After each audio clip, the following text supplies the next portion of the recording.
Hello everyone, welcome back to our channel. आप सभी का इस यूट्यूब प्लेटफॉर्म पे स्वागत है। मेरा नाम है प्रतिभा।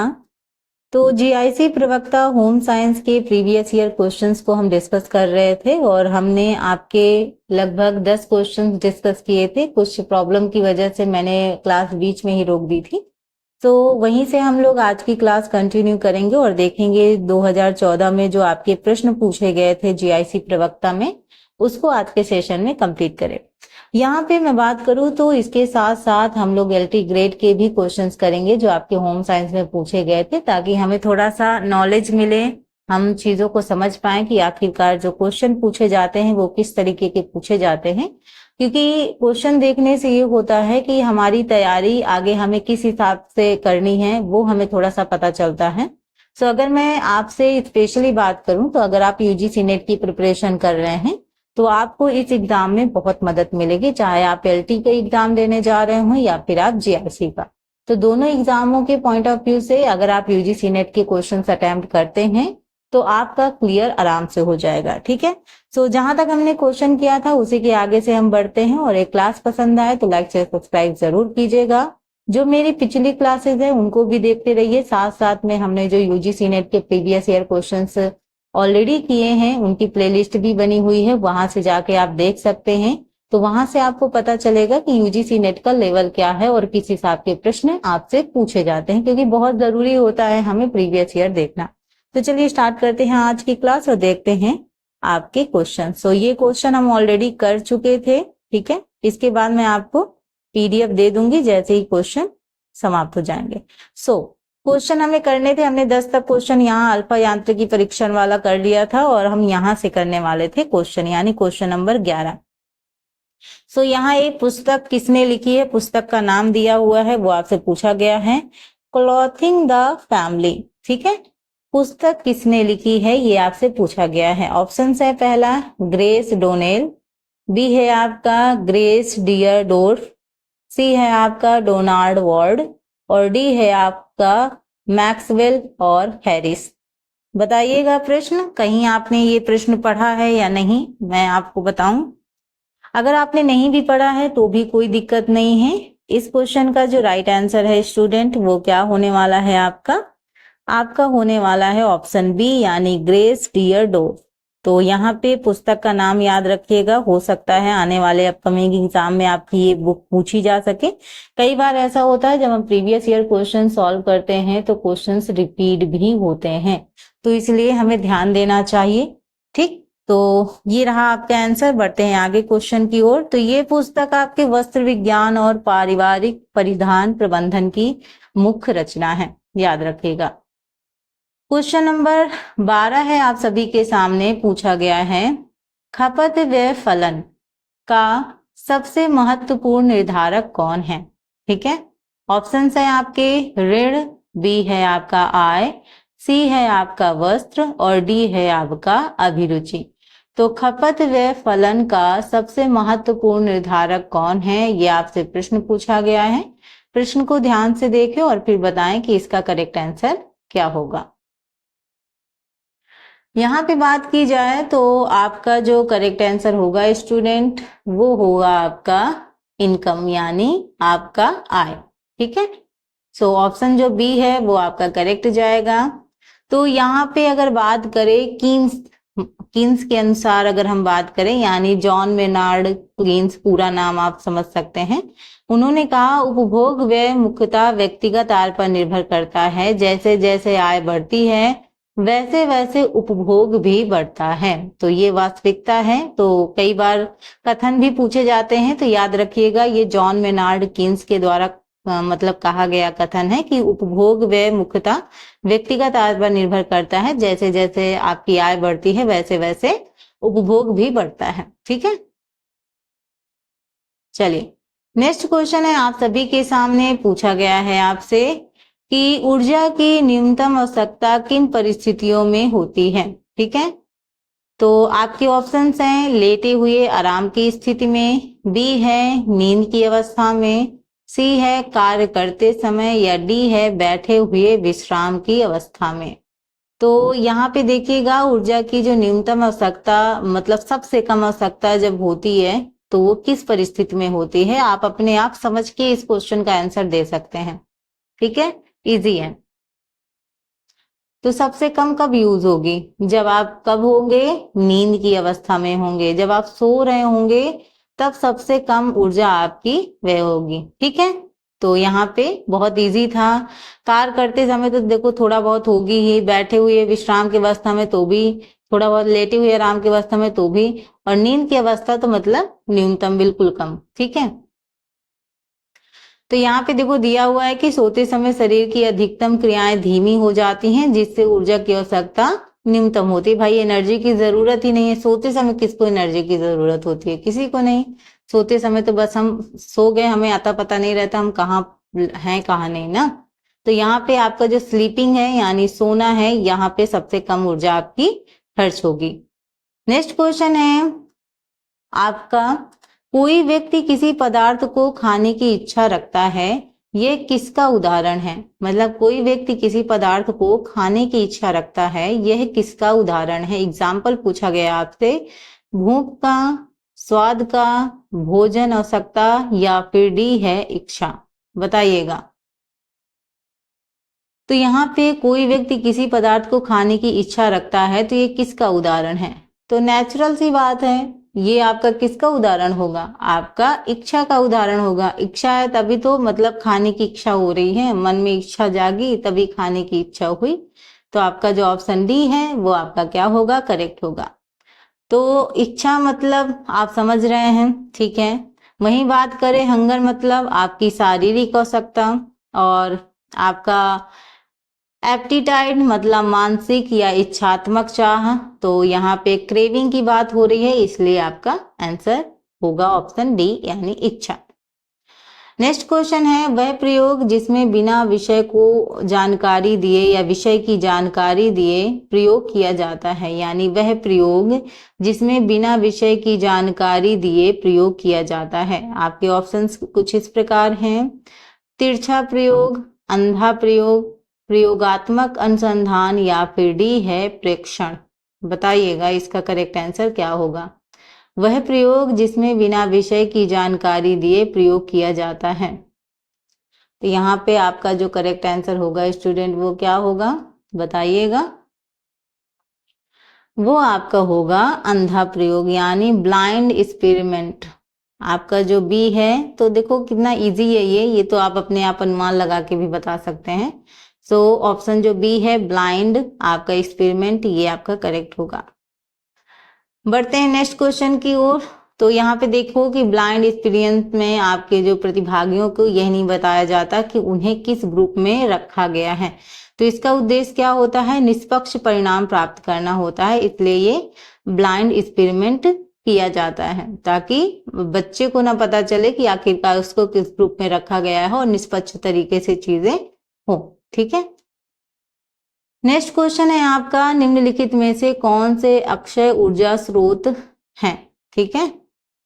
आपके ऑप्शन है पवन ऊर्जा, बी है कोयला ऊर्जा, सी है सौर ऊर्जा, डी है यूरेनियम ऊर्जा, और आपको सॉरी डी कह रही हूं, फिफ्थ है आपका समुद्र ऊर्जा। तो यहाँ पे अगर बात करें पवन, कोयला, सौर, यूरेनियम और समुद्र ऊर्जा आपसे पूछा गया है, आपके नीचे कोड भी दिया हुआ है। अब ऊपर आप देखिए प्रश्न की कौन से अक्षय ऊर्जा स्रोत हैं, अब बताइएगा इसका आंसर क्या होगा। तो यहाँ पे अगर हम बात करें इसके करेक्ट आंसर की, तो यहाँ पे जो आपका करेक्ट आंसर होगा वो होगा, पहली बात तो आपका पवन ऊर्जा, एंड देन आपका आएगा सौर ऊर्जा, और लास्ट आपका होगा समुद्र ऊर्जा, यानी आपका फर्स्ट, सेकेंड एंड आपका फिफ्थ, ठीक है। सो फर्स्ट सेकेंड ऑलरेडी आपका टिक लगा हुआ है, ठीक है। सो ऑप्शन जो सी है वो आपका करेक्ट होगा। चलिए, तो अक्षय ऊर्जा वे स्रोत हैं जो लगातार उपलब्ध होते रहते हैं, जैसे आपका पवन ऊर्जा है, सौर ऊर्जा है और समुद्र ऊर्जा है, ठीक है। कोयला और यूरेनियम अगर बात करें तो सीमित और नवीकरणीय नहीं है, ठीक है।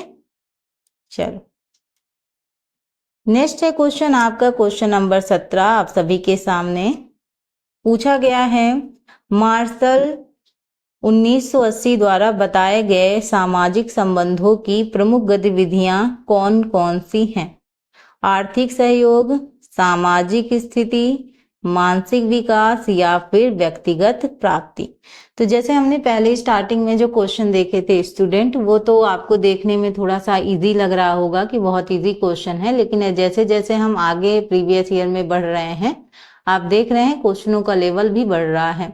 तो यहाँ अभी आपको अभी कथन और कारण वाले भी क्वेश्चन दिखेंगे। अगले सेशन में मैं अभी कथन और कारण के भी क्वेश्चंस करवाऊंगी।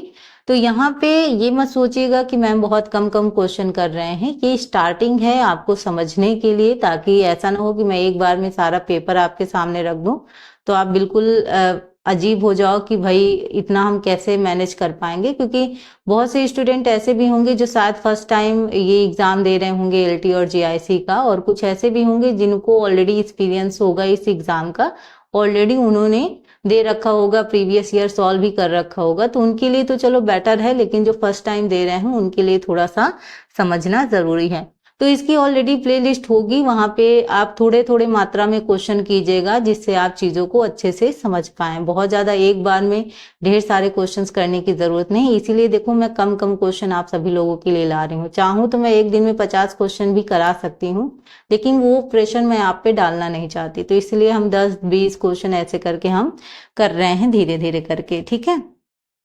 तो यहाँ अगर हम बात करें इस क्वेश्चन के राइट आंसर की स्टूडेंट, तो यहाँ पे जो आपका राइट आंसर होगा वो आपका होगा आर्थिक सहयोग, ठीक है। और उसके बाद आपका होगा सामाजिक स्थिति, एंड लास्ट आपका होगा मानसिक विकास यानी मेंटल डेवलपमेंट।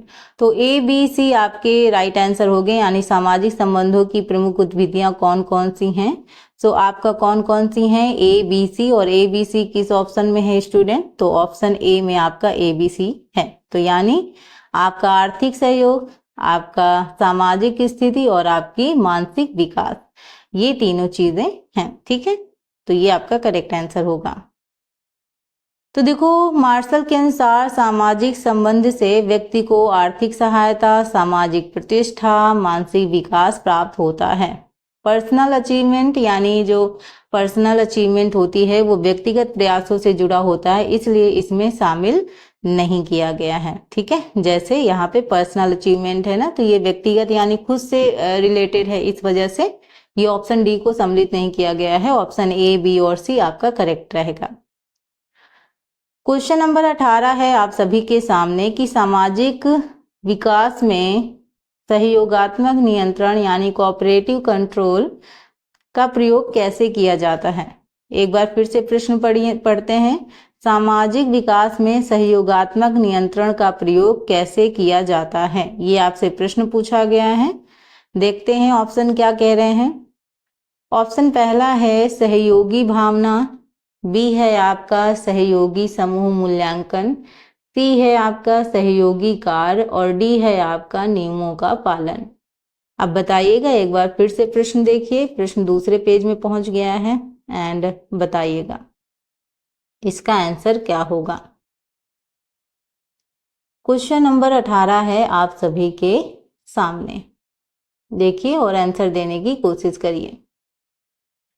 यहाँ पे बात की जाए स्टूडेंट, तो आपका जो करेक्ट आंसर होगा वो पहली बात तो होगा आपका सहयोगी भावना यानी को ऑपरेटिव स्पिरिट, और आपका फिर आएगा आपका सहयोगी समूह मूल्यांकन, ग्रुप इवैल्यूएशन, एंड थर्ड आपका होगा सहयोगी कार्य यानी ग्रुप वर्क।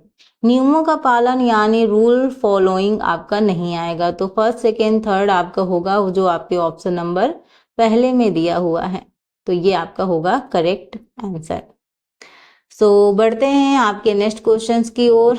तो जैसे हमने कहा कि भाई जो रूल फॉलोइंग है वो समानता बाहरी या कठोर नियंत्रण से जुड़ा हुआ है, जबकि सामाजिक विकास में सहयोगात्मक नियंत्रण तब होता है जब समूह भावना होती है, सहयोगी मूल्यांकन होता है और मिलकर कार्य करना होता है, मतलब सब मिलकर कार्य करते हैं, तो आपका सामाजिक सहयोगात्मक नियंत्रण पर आता है। नेक्स्ट क्वेश्चन है आप सभी के सामने क्वेश्चन नंबर 19, ठीक। तो यहाँ पे संचार प्रक्रिया सदैव किस प्रकार की होती है, ये आपसे प्रश्न पूछा गया है। ऑप्शन है आपके व्यवस्थात्मक, सेकंड है साभिप्राय, थर्ड है आपका पारस्परिक क्रिया और फोर्थ है आपका कार्यात्मक। तो नीचे कोड भी दिए हुए हैं, आप पहले प्रश्न को देखिए और बताइए। देखो कम्युनिकेशन से क्वेश्चन पूछा गया है जो कि आपके सिलेबस में है। तो संचार प्रक्रिया सदैव किस प्रकार की होती है, ये प्रश्न आपसे पूछा गया है। और यहाँ अगर हम करेक्ट आंसर की बात करेंगे सो आपका ऑप्शन सेकेंड यानी साभिप्राय और आपका जो थर्ड है यानी पारस्परिक क्रिया इंटरेक्शन, ये भी आपका सही होगा। तो ऑप्शन बी और ऑप्शन सी यानी सेकेंड और थर्ड जो है वो आपके करेक्ट होंगे। पहला जो है व्यवस्थात्मक यानी सिस्टमैटिक और फंक्शनल आपका गलत होगा। तो यहाँ अगर हम कोड की बात करें तो ऑप्शन जो बी है वो आपका करेक्ट जाएगा, यानी आपका सेकेंड एंड थर्ड। ठीक है, तो ऐसे क्वेश्चंस भी आपके पूछे जाएंगे। नेक्स्ट क्वेश्चंस की बात करें स्टूडेंट, तो नेक्स्ट क्वेश्चन देखिए, ऐसे क्वेश्चन आपके यूजीसी नेट में बहुत पूछे जाते हैं। मतलब अगर बात करें यूजीसी नेट का फेवरेट ऐसे ही होते हैं कि सीरीज वाले और थोड़ा सा लेंदी क्वेश्चन आते हैं ताकि आपके पास समय भी आपको लगे समझने में। पूछा गया है आपसे कि यथार्थता के काई स्क्वायर परीक्षण में किन मान्यताओं को पूरा किया जाना चाहिए, ये प्रश्न आपसे पूछा गया है। ऑप्शंस हैं आंकड़े यानी डेटा सातत्य होने चाहिए, ठीक है। बी है आपका आंकड़े डेटा आवृत्तियों में हों। सी है समस्त प्रेक्षण स्वतंत्र हों, मतलब सी। और आपका डी है प्राप्त आवृत्तियां सभी कोष्ठकों में एक समान हों। एंड नेक्स्ट अगर हम बात करें तो दिया हुआ है कि आंकड़े अनुपात पैमाने में हों। तो यहाँ पे वैसे तो कोड देना चाहिए लेकिन मुझे लग रहा है कि यहीं पे नहीं है, फिर भी मैं आपको बता देती हूँ कि यहाँ पे देखो अगर बात करें तो आपका जो पहला है यानी आंकड़े डेटा सातत्य होने चाहिए, तो ये आपका गलत है।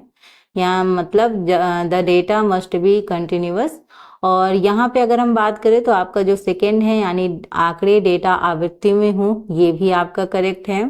वहीं बात करें तो तीसरा जो दिया हुआ है सी मतलब समस्त प्रेक्षण स्वतंत्र हों, यानी ऑल ऑब्जर्वेशंस आर इंडिपेंडेंट, तो ये आपका करेक्ट है।